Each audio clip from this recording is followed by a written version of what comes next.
Bueno, muchas gracias. Primero de todo, quería agradecer también a Isabel y Mamen por la organización de estas jornadas, que sé que ha sido mucho trabajo. Yo soy de Barcelona, pero desde hace un año estoy, como ha dicho Isabel, en Bruselas, en la Universidad Libre de Bruselas, o sea que es un placer también volver a mi ciudad natal. Y también es un placer introducir a Diana Reckien. Muy brevemente, bueno, Diana es profesora en la Universidad de Twente, en los Países Bajos, en la Facultad de Geoinformación y Observación de la Tierra, que es, bueno, es un centro muy prestigioso a nivel europeo en este ámbito. Y ella es una experta en gobernanza del cambio climático, gobernanza urbana del cambio climático. ¿He sido yo? No. Tanto a nivel de adaptación urbana al cambio climático como de mitigación y sobre todo en relación a la vulnerabilidad, equidad y migración relacionada con el cambio climático. Y también importante destacar que Diana ha estado involucrada en el IPCC. Como sabéis, el IPCC es este organismo intergubernamental sobre cambio climático y su expertise se centra en el capítulo de toma de decisiones para gestionar el riesgo climático, sobre todo en ámbito urbano. So, Diana, I think the floor is yours. Ella hablará en inglés, pero si hace falta, si tenéis alguna pregunta después, podemos traducir y haremos un poco de traductores, aunque no haya profesionales de la traducción aquí. Yeah, so I need to switch to English. I cannot speak Spanish. I hope that you can follow at least. If not, please ask. Then I hope Francesc would step in and give the presentation in Spanish instead. So I was asked to talk about urban resilience, and as Francesc has introduced me, I was part of the latest IPCC report, Intergovernmental Panel on Climate Change, working in the Part 2, Working Group 2 on climate impacts, adaptation and vulnerability. I was coordinating lead author there, so in a leading role, and that's also part of the presentation here. I need to excuse myself, it's not COVID, I'm very sure I tested. It's just the bronchitis, yeah, from time to time I might need to. So, yeah, so I want to talk about two things mainly, and this is that we first start with a little bit an international overview, what we found about adaptation in the latest IPCC report, and then I would like to turn to cities in Europe and talk about a little bit more specific research that I have done recently on quality of adaptation planning. So, the IPCC starts with the scientific evidence is unequivocal. Climate change is a threat to human well-being and the health of the planet. Any further delay in concerted global action will miss the brief and rapidly closing windows to secure a livable future. But this report offers solutions to the world. And that was maybe the first of all the series of IPCC reports. It was stressed and communicated to us that this time we should really concentrate on solutions, not on what climatic changes are there, what risks and impacts, but really what we can do about it. So this report heavily summarizes and focuses on adaptation. And that's also where I step in here. So there is, of course, a whole part on risks and impacts, but I will skip that here and I will concentrate on the adaptation information. Action on adaptation has increased, but progress is uneven and we are not adapting fast enough. So the climatic changes that we see, we are even not able to adapt to those, let's say, rather, to the limited warming that we currently see.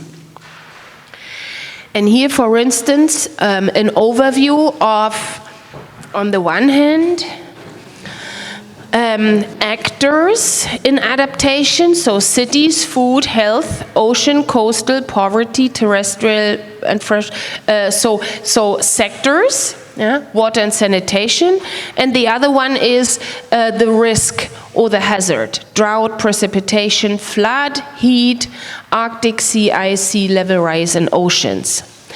We see that despite progress, most adaptation is fragmented and focused on planning. So we really are in a lot of stages, a lot of situations in the planning stage, and there is a substantial adaptation gap.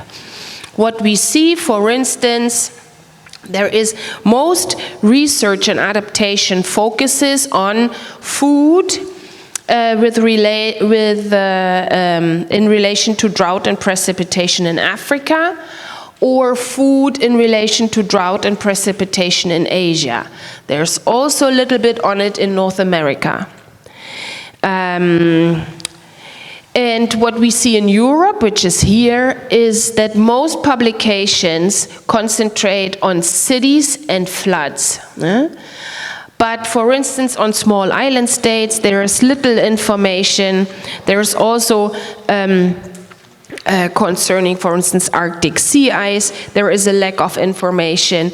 There is, let's say here in Europe, a lack of information on poverty and things like this. That's how you can read this. There's also the bulk of adaptation is taken up by households and individuals, and there is a really large gap in the adaptation of the private sector and international or multinational governance institutions when it comes to actors. So here we have the actors on the left-hand side, households or individuals, civil society, private sector, local government, national or subnational government, and international multinational governance institutions.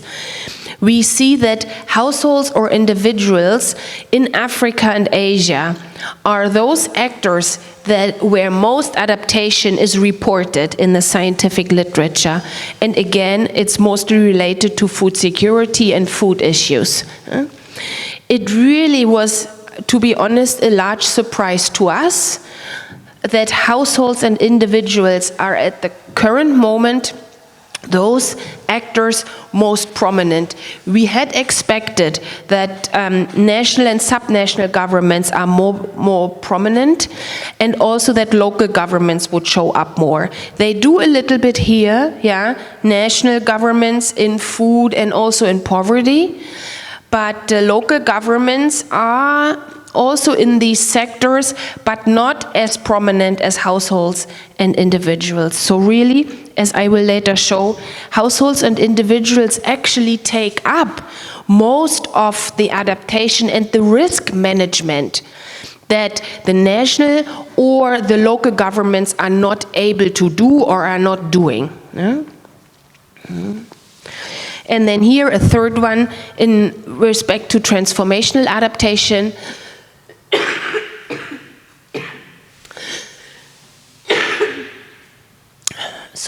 Which is related to changes or adaptation that changes the fundamental attributes of a social ecological system in anticipation of climate change and its impacts. This is rare and unevenly distributed, but it will increasingly be needed the more warming we will get. We see a little of it actually in cities, of North America and here in Central and South America. In cities, but also in water and sanitation and terrestrial and freshwater ecosystem. Also some in Europe with regard to fortifying oceans and coastal systems, but it's rather rare across the globe. Okay. But there are options that we can take to reduce the risks to people and nature. And in particular, this report also stresses that nature offers significant untapped potential. A large potential is seen in transforming cities. By 2050, urban areas could be home to 2/3 of the world's population. And effective options are nature-based and engineering approaches together, so that you combine nature-based and engineering approaches, establishing green and blue spaces, also urban agriculture, but also social safety nets for disaster management. And by wider benefits, that's also a characteristic of this report, that we stress wider benefits are public health improvements and ecosystem conservation. A second issue, second potential is water management. I'm just getting...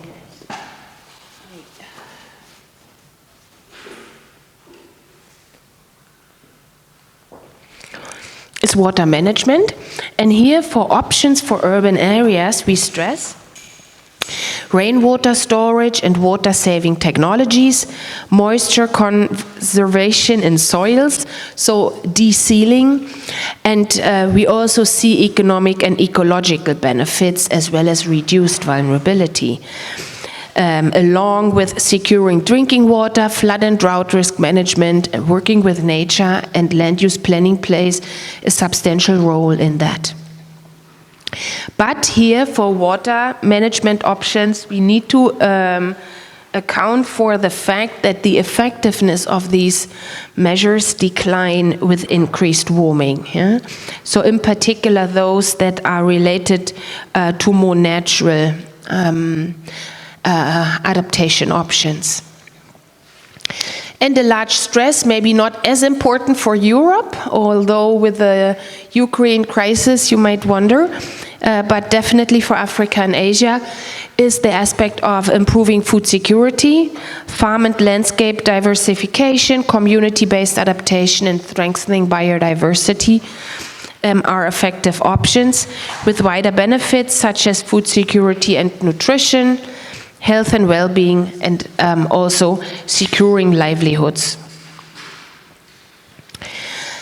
However, there are increasing gaps between adaptation action taken and what's really needed, and these gaps are largest among lower income populations. They are also expected to grow, and that's why we need to accelerate adaptation. So not only offering these options, but also showing what would help in speeding up adaptation. And here we conclude with 3 aspects. Governance is important, finance is important, and information and knowledge is important. And I stress 2 here, and that's the governance aspect first. So that graph here shows how different adaptation options, that's kind of the title of these small things. No, here, that is the option, that is kind of the category.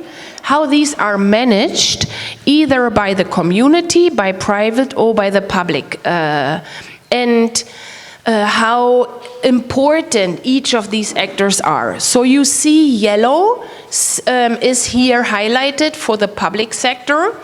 And I circled all those adaptation options that have a high contribution from the public sector.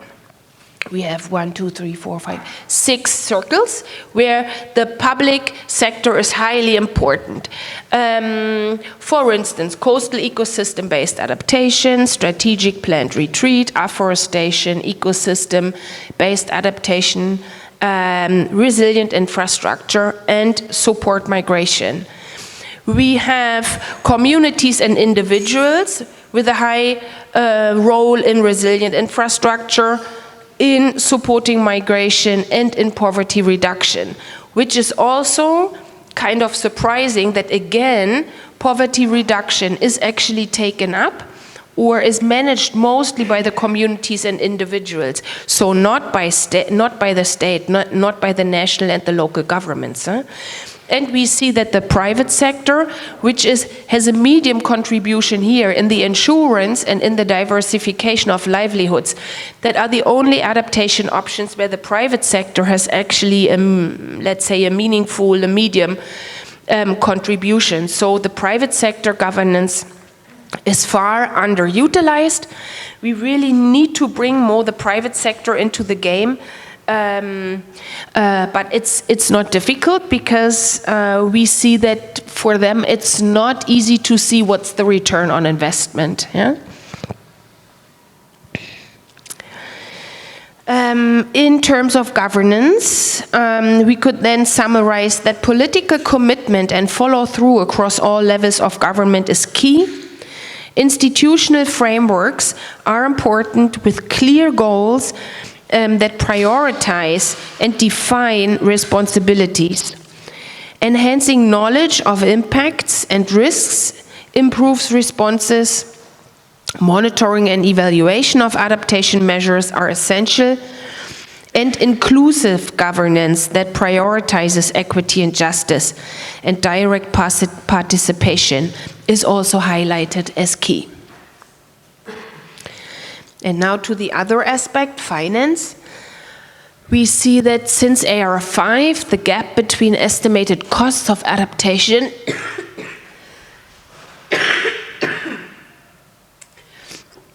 and the documented tracked adaptation finance has widened. The absolute estimated adaptation costs are higher for developed countries, but for developing countries they are higher as percentage of national income. So this means that self-financing of adaptation for developing countries is very, very difficult, and the international finance architecture is very important, because medium and low income countries just don't have the capacity to adapt themselves. Okay.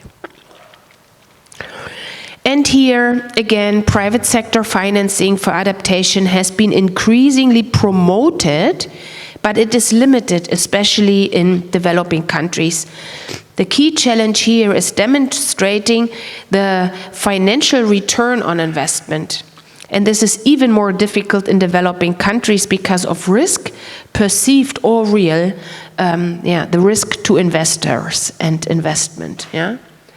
And that is then potentially an aspect we cannot change ourselves, and that is really real, so that is a real barrier for involving the private sector. And as I said, we stress the wider benefits of adaptation. So for instance, here, that for more than 3.4 billion people in rural areas, improved roads, reliable energy, clean water and food security would really help to also work towards the Sustainable Development Goal 10 of reducing inequality, or policies that increase youth access to land on the very right-hand side, credit, knowledge and skills, can support agro-food employment, which would reduce, which would contribute to Sustainable Goal number 1, no poverty. So really tried to bring the different international agendas together and show that working towards a more global good would actually help in meeting many of these agendas. But we've also seen and highlighted more strongly than in previous assessment reports that maladaptation is happening. So that adaptation was meant in a good way but turned out to be detrimental, either for the people who were supposed to benefit or to neighboring communities or neighboring jurisdictions. And we see that the most disadvantaged groups are again the most affected also by maladaptation.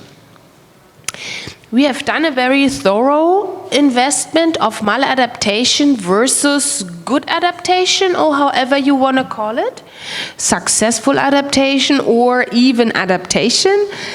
So what is the counterpart of maladaptation is a debate, and we assess it by looking at side effects, synergies and trade-offs of adaptation options. So we have here options, then we look at how many people benefit, whether it's good for ecosystem and ecosystem services, for ethnic groups, gender, low-income population, transformational, whether it has a transformational potential, and whether it's good or bad for greenhouse gas emissions. And then the higher, the larger the bubble, the higher is the risk for maladaptation. And then you can summarize these to an overall score, which is on the right-hand side. And what we see is that, for instance, there is a high risk for maladaptation in hard coastal infrastructure and coastal accommodation, so staying at the coast and building hard infrastructure that gives the appearance as if the people would be safe now, but also in terms of insurance. Insurance is here, because it is not good for ecosystem services. It does usually not include ethnic groups, and it is not very transformational. So it fortifies the status quo, but doesn't change the system. There is also a risk in spatial planning, because too seldom it actually changes the system. And is usually not accounting for low-income populations and ethnic groups. Also, water capture, storage, and water use and demand are options that have at least some risk of maladaptation. And you can also read this table by looking at the columns, which means that what we see here is that most adaptation options have a high risk for maladaptation, because they are not considering enough ethnic groups, low-income populations, and do not have a transformational potential. So these are actually the aspects that are most often neglected in adaptation, adaptation practices. On the other hand, and this is if you would flip, if you would flip what you see, so you look at the very small bubbles, which means that there is a large potential for successful adaptation. There you see that nature restoration, minimizing ecosystem stressors, and ecosystem-based adaptation has a very high potential to end up as successful adaptation. Yeah? There is also one more here, diets and food waste. So really changing diets and reducing food waste. I didn't highlight that because it's not related to our topic today, but there are a few more. Also, social safety nets here has a high potential for ending up as good adaptation or successful adaptation. Okay, and now we turn to the second part. So that is kind of what I wanted to let you know, introduce you to, in terms of the latest findings of the IPCC, and now to own research that we have just finished on cities in Europe. We have made an assessment of adaptation planning. So we have seen in the very beginning that most adaptation currently still looks at planning. Yeah? So there are a lot of adaptation plans coming out at the local communities, but only a fraction of those are implemented, and even less is monitored or updated and things like that. So we looked at, okay, if there is good data about the planning, the plans, what do they tell us? And we start from the assumption that, of course, success in adaptation starts with a good plan. Yeah? So we say, okay, can we actually assess what a good plan is? And what is then the quality of planning in European cities, and are we getting better over time? That's kind of the main outcome. So we have here 328 cities across Europe. They are representative in terms of size, geographic distribution, and percentage in each country, covering 20% of each national population. The greener ones are more recent plans. And you see that Eastern Europe has a lot more recent plans, but also Ireland and France, and some in France. In Ireland, that's connected to a national law, national jurisdiction, in which local communities have to update their adaptation plans. In France, it is also mostly connected to a national jurisdiction, to the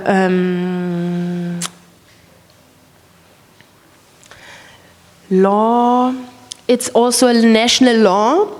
And in Eastern Europe, these are very fresh adaptation plans, just developed in 2018 and mostly 2019, also following a national guideline. Not a law, but you see here in Poland, for instance, a lot of them came out in 2018 and 2019, and they were following a national good practice guideline. So they all look very similar and came out in the same year, which shows us that this really helps. So national mandates telling local communities how you do an adaptation plan and which steps are involved really helps.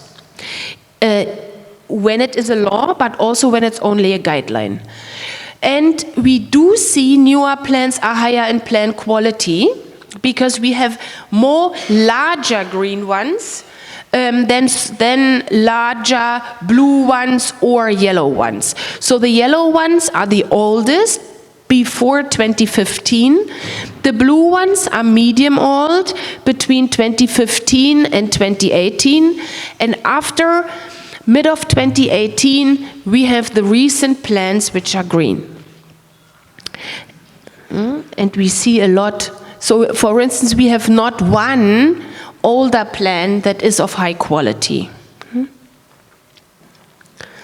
Okay, this is if we would plot it individually. So each plan has one quality point. And there you see here, we start actually in 2005. That's the first adaptation plan that we found that's still in place. And then until half of 2015, then half of 2015 to half of 2018, and then later. And you really see that we are here increasing in plan quality. And that's also statistically significant.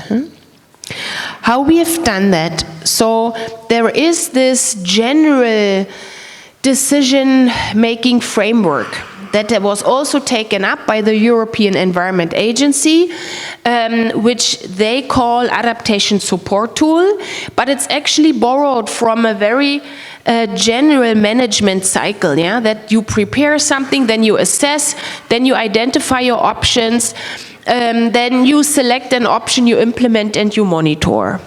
And we've used that and developed an index on whether these plans are complying to that, I would say, widely agreed management cycle. But in our index, we stress implementation, we stress that they need to mention measures, that the plan need to mention the process of implementation and certain tools and timelines.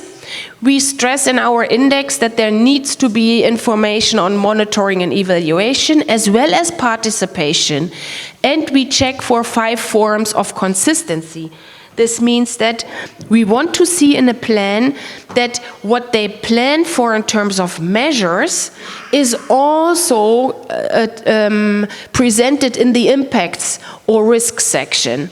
And when they identify certain vulnerable groups, then we want to see that they are actually also respected in the implementation or best in the monitoring and evaluation part. So we check for consistency. When we look at these individual dimensions, so what was here, those steps 1 to 6, yeah? When we check for those, we see that in particularly monitoring and evaluation and public participation in plan creation is still very low. Everything has increased over time, so again the time dimension here, yeah?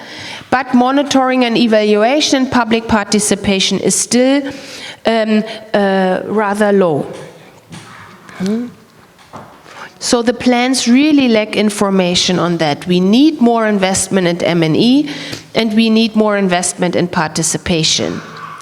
And when we now look at the same or similar information with regard to vulnerable groups, we see that even less vulnerable groups are considered in monitoring on evaluation.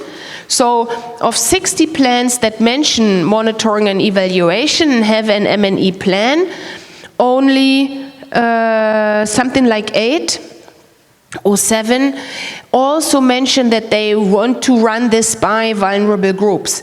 And in the participation section, that was even percentage-wise even lower. So these two are again problematic.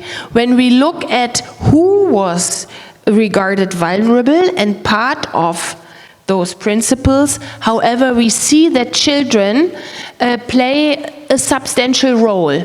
So for instance, here in the climate impact section, kids were, that's the orange bar, kids were considered quite significantly and also in the adaptation measures. Yeah?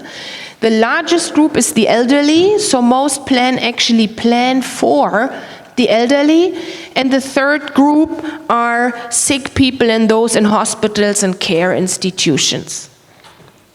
And what we learn from this is that we definitely also need to involve more vulnerable groups in plan making, and more vulnerable groups, particularly in monitoring and evaluation. And with that, I close. Thank you.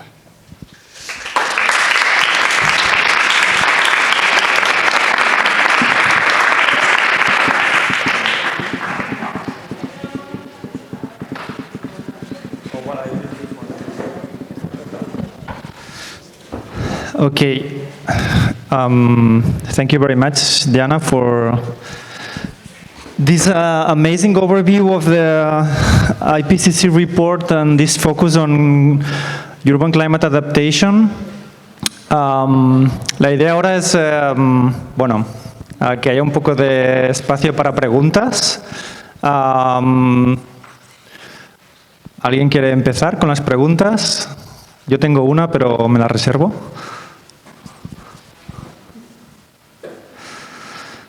Sí. Bueno, intentaré hacer la traducción. I will try to translate. You have water here.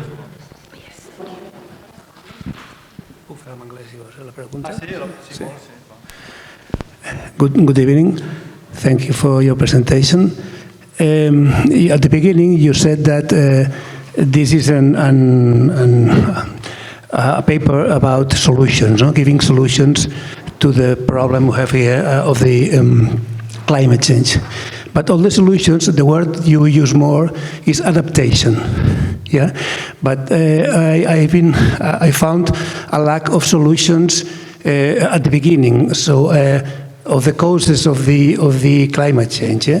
There are no solutions challenging or fighting against the causes that now have arrived into this problem. Yeah. So the adaptability is necessary, of course, but I think we have to challenge, we have to fight the causes of the climate change, and maybe we have to work more on the laws of the governments fighting against this problem. So we can give, for example, I don't know how to say it. You have to give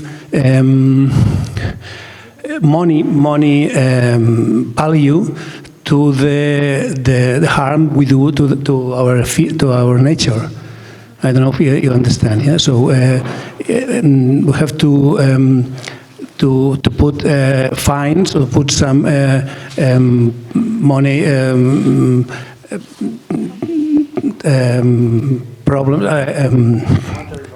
monetary value to the harm and the actions we are doing to the nature. Yeah? I don't know if this paper is working on this first step of the solution. So no need to translate. Thank you. So what I think I understood is that you are asking me about solutions to really fight climate change in the first place, right? Yeah.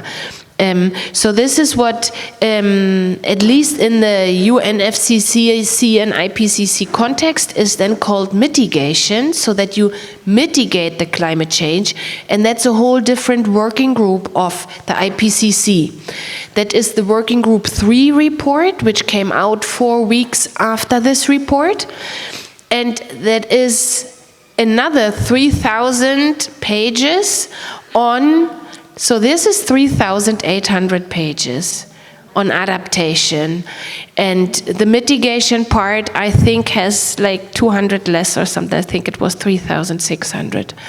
And they are assessing the information that is out there, what would work in terms of reducing the emissions. Yeah. So I've spared that here because it was not my very own work and my contribution at the IPCC, and because Cool Schools has at least a large one of the large objectives is also in climate adaptation, although of course greenery also contributes to mitigation, so storing of carbon when we do it at a large scale. Huh? But you are totally right, and we also stress that no matter what we do in adaptation, reducing emissions is the most important aspect over the next, probably 10 to 30 years. If we do not get it right in those 10 to 30 years, then we cannot do much with adaptation. So mitigation is actually more important. Yeah.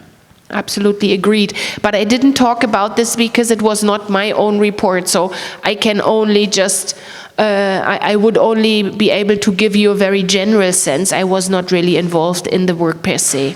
Yeah. Thank you. More questions?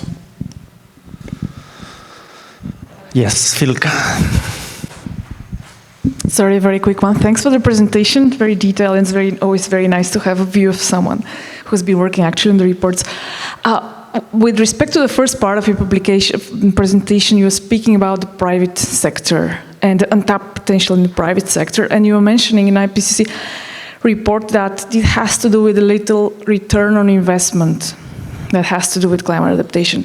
But it makes me wonder overall, isn't there critical reflection within the team of the IPCC on the very mechanisms that's generating this return on investment in terms of its role in dynamics, in the sense of if we start from logic to want to have return on investment of climate adaptation, then it's very much based on an economic model based on growth. So in that sense, I was wondering whether there is kind of other way of perceiving the private sector. So it's kind of evolving in terms of extracting the benefits that the private sector is already absorbing, all the externalities they generate, and rather just thinking of how they might create more profit, rather just thinking of how they could actually profit less, so that would create much more climate adaptation. You know what I mean? So in the way, just rather than just thinking that the private sector needs to generate profit from climate adaptation, can't we just change the logic and drop the whole idea of making profit out of climate adaptation, because that's the very problem that caused the climate adaptation, climate change in the first place. So I'm just thinking whether this vocabulary, this imaginary, this logic was there in the report and the team. I imagine that have created a lot of debates, different opinions within the team. It's very difficult to come up with, but just like I was wondering, what's your internal reflection on that? Yeah. Okay. So yes, thank you for the question, and I mainly agree. Yeah, it's very hard to show return on investment that is a public good. So kind of the individual benefit from it is hard to monetize. However, for the IPCC, first of all, I need to say that we are assessing the scientific literature. So when there is nothing in the scientific literature yet, or the studies that are out there are not very solid, then we cannot mention them. Then we can just not include them. So that is more a call for more research than for a call to include it in these high-level international reports. And what I could imagine is a way of breaking this cycle, that everything needs to show up in quantitative numbers in terms of return on investment, is that one aspect would be that even though there is no direct and large return on investment, we could potentially show that the workforce, so after a while, that businesses will have a problem in generating workforce when we not adapt sufficiently. Yeah? So that it's not really about their outcome, what they get from their economic activities, but they need workforce, so their input is lacking. So that could be another maybe alternative way how we could make it a little bit more tangible for businesses. But again, that is more a call for research, and we need more research or ideas in the literature that we could include it in these international reports. Thank you, Diana. They told me that we have to close, but 1 second, because when I'm moderator, I'd like to ask something, taking advantage of my privileged position. So I will just ask about this last part of your presentation, about the urban climate adaptation plans.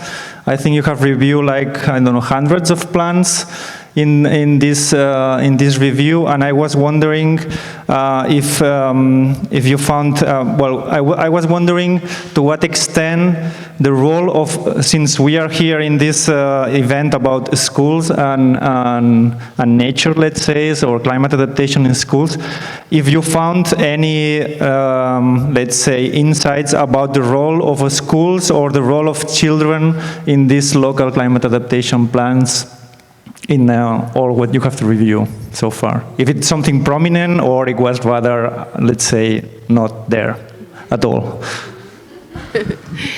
So I was leading the chapter on decision-making options for managing risk, which is kind of broadly the governance chapter. So we thought we definitely need to have something at least on the youth movement there. So Fridays for Future, which is like the low-hanging fruit probably, because it was so prominent in the media over the latest years. And we have a very small section on it, because there is some literature on it. But to be honest, the insights from how students and school children in general could foster and could drive a transition,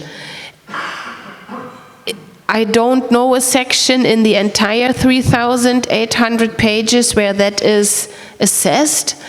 And I don't know whether that's because there is too little literature, or it's not really visible, or it's not, or we didn't know where a good home would be in the report.